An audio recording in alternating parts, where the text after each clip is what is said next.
friends, today in this video right now I'm going to show you how to update keypad your mobile phone. So friends, before we start the video, do not forget to like the video and subscribe to the channel. Okay, so let's start the video. Here firstly you have to move on setting. Okay, so click on setting. Here after that you can see, just click on the side button. See here storage, then move on to device. Here is the device and here is the software update. Okay, so click on the middle and click on OK.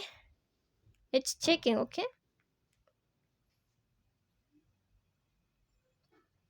if there is option for update, you just click on OK, it will be updated, but there is already up to date. Okay, so we have to wait.